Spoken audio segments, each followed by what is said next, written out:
കോഴിക്കോട് കൊയിലാണ്ടിയിൽ വിദ്യാർത്ഥി പാമ്പുകടി ഏൽക്കാതെ രക്ഷപ്പെട്ടത് തലനാരിഴയ്ക്കാണ്. ശ്രീജിത്ത് വിയ്യൂരിന്റെ വീട്ടിലാണ് ഈ സംഭവം ഉണ്ടായത്. സരീഷ് പി കെ നമുക്കിപ്പോൾ വിവരങ്ങളുമായി ചേരുന്നുണ്ട്. സരീഷ്, സംഭവം എന്താണ്? ഇന്നലെ വൈകിട്ടാണ് ഈ സംഭവം ഉണ്ടാകുന്നത്. മജീഷനായ ശ്രീജിത്ത് വിയ്യൂർ കൊയിലാണ്ടി കൊല്ലം സ്വദേശിയാണ്.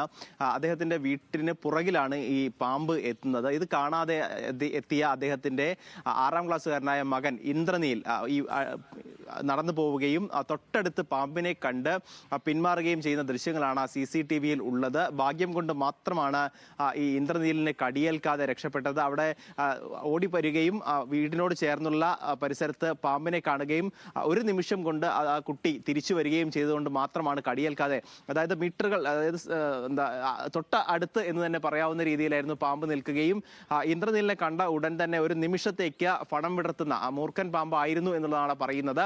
പണം വിടർത്തി നിൽക്കുകയും ചെയ്യുന്നത് ആ ദൃശ്യങ്ങളിൽ വ്യക്തമാണ്. പിന്നീട് ഈ കുട്ടി തിരിച്ചു വരികയും പാമ്പ് തിരിച്ച് മറ്റൊരു സ്ഥലത്തേക്ക് പോവുകയും ചെയ്യുന്ന ഒരു സാഹചര്യമായിരുന്നു ഉണ്ടായിരുന്നത്. വീട്ടുകാർ സംശയിക്കുന്നത് ഈ വീടിന് സമീപത്തെല്ലാം തന്നെ വൃത്തിയുള്ള പരിസരമാണ്, മറ്റ് കാടുകളോ മറ്റോ ഒന്നും തന്നെ ഇല്ല.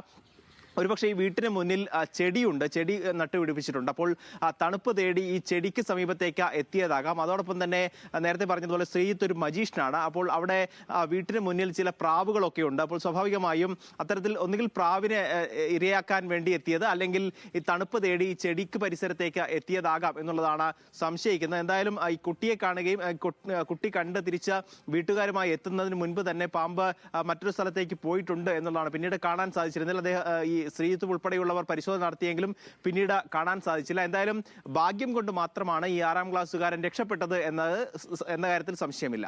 ഓക്കെ സരീഷ്.